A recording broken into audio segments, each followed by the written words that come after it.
Bismillahirrahmanirrahim. Assalamualaikum warahmatullahi wabarakatuh.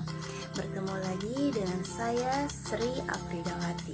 Pada kesempatan video kali ini saya akan membahas 10 kesalahan berbahasa yang terjadi di sekitar kita tanpa kita sadari, sekaligus cara penggunaan bahasa yang benar. Jadi simak terus videonya sampai selesai.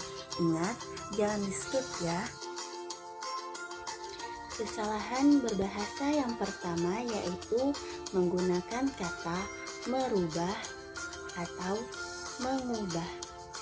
Jadi seharusnya ditulis dan dibaca mengubah, bukan merubah. Karena asal katanya ubah, bukan rubah. Ditambah imbuhan me dengan variasi bentuk morfem meng. Kesalahan berbahasa yang kedua yaitu dalam penggunaan kata Februari dengan Februari. Jadi di dalam surat menyurat penggunaan kata Februari sering ditemukan dalam penulisan tanggal surat. Padahal yang sesuai dengan KBBI nomor 4 tahun 2008 yang benar adalah Februari menggunakan huruf V bukan P. Jadi yang tepat adalah Februari ya. Nah, untuk kesalahan berbahasa yang ketiga yaitu menggunakan kata menyontek atau mencontek. Padahal yang benar adalah menyontek karena berasal dari kata sontek sehingga S pada suatu kata itu menjadi melulu, yaitu menjadi dengan kata menyontek, bukan mencontek. Nah, untuk kesalahan berbahasa yang keempat yaitu menggunakan kata kronologis atau kronologi. Jadi, ketika kita ingin bercerita tentang suatu rangkaian kejadian atau peristiwa, cukup dengan kata kronologi. Kenapa jadi kronologi saja tanpa menggunakan S? Karena ketika kalian menggunakan kata kronologis itu merupakan kata sifat. Nah, seperti dalam halnya biologi menjadi biologi, strategis menjadi strategi, dan mengalami perubahan pelafalan juga. Selanjutnya, kesalahan berbahasa yang kelima yang terjadi di sekitar kita yaitu dalam penggunaan kata silahkan atau silakan. Nah, kalau lagi datang ke suatu tempat atau suatu acara resepsi misalnya ya, sering kan kita melihat tulisan sapaan seperti silahkan masuk. Berhubung sering melihat tulisan seperti ini, kita pun berasumsi bahwa tulisan tepat itu adalah kata silahkan. Kalau begini ceritanya, kamu harus koreksi karena tulisan yang tepat adalah menggunakan kata silahkan. Alasannya kenapa? Karena dalam KBBI tidak ditemukan kata dasar silah. Namun yang ada hanya kata sila. Kata silah itu sendiri memiliki arti yaitu sudihlah kiranya, yaitu perintah yang halus. Jadi penggunaan yang tepatnya adalah menggunakan kata silakan masuk, bukan silahkan masuk. Selanjutnya, kesalahan berbahasa yang keenam yaitu penggunaan bahasa sekedar atau sekadar. Jadi, ketika kalian sedang membuat tulisan, biasanya kalian lebih menulis kata sekedar atau sekadar sih? Nah, untuk kamu yang sudah menggunakan kata sekadar, selamat, kamu sudah tepat. Jadi, kalau kalian menulis kata sekedar itu salah ya. Karena apa? Karena dalam KBBI tidak terdapat kata dasar kedar. Yang ada adalah kadar. Maka dari itu yang tepatnya adalah sekadar, bukan sekedar.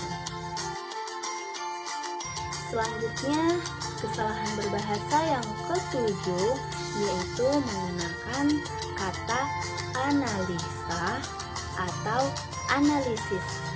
Nah, kalau lagi membuat tulisan ilmiah, pernah tidak kita menggunakan kata analisa atau analisis? Kata ini juga merupakan kata serapan dari bahasa Inggris, yaitu analisis. Nah, jadi dalam penyerapan ke dalam bahasa Indonesia, akhiran ISIS berubah menjadi ISIS. Jadi, catatan yang benar adalah analisis, bukan analisa. Selanjutnya yaitu menggunakan kata nasihat atau nasihat. Nah, di sini tahukah kamu kalau kata ini merupakan kata serapan dari bahasa Arab loh.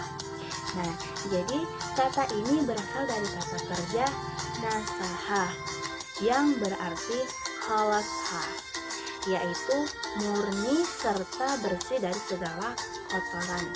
Lalu penggunaan yang tepat adalah nasihat, karena dalam penyerapan bahasa Arab ke bahasa Indonesia yang berkaitan dengan perubahan bunyi, huruf harus disesuaikan dengan ciri khas Indonesia melafalkannya ya.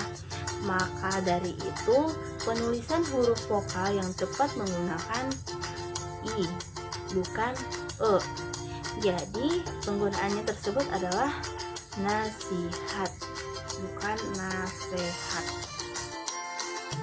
Selanjutnya yang ke-9 yaitu penggunaan kata peduli atau peduli. Nah, kalau kata satu ini juga sering keliru dalam penulisan atau ucapan. Nah, menjadi peduli. Padahal penggunaan kata yang tepat adalah kata peduli, bukan peduli.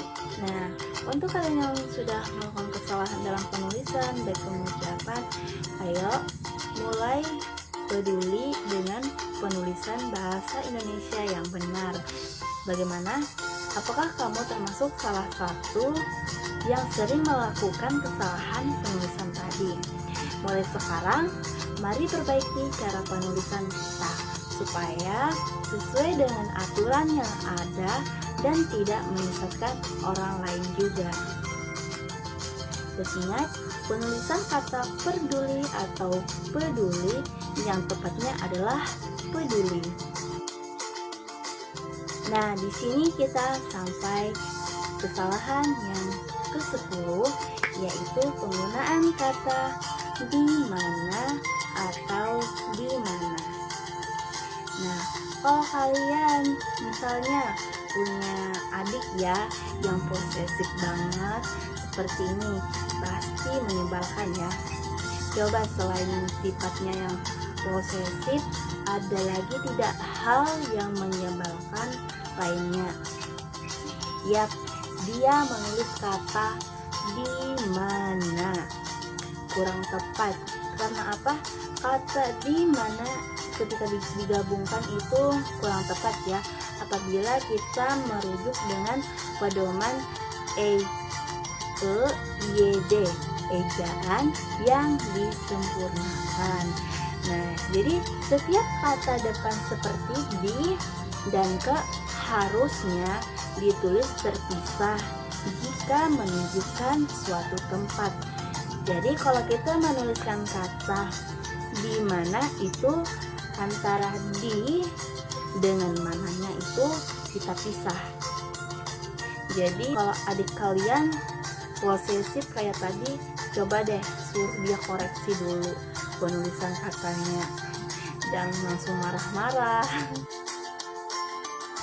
Nah, berakhir sudah video saya kali ini, dan mohon maaf apabila ada kesalahan dalam ucapan maupun tulisan dalam video saya. Semoga ilmu yang saya bagikan kali ini dapat berguna dan bermanfaat bagi kita semua. Jadi, mohon maaf dan tunggu video saya selanjutnya nanti. Wassalamualaikum warahmatullahi wabarakatuh.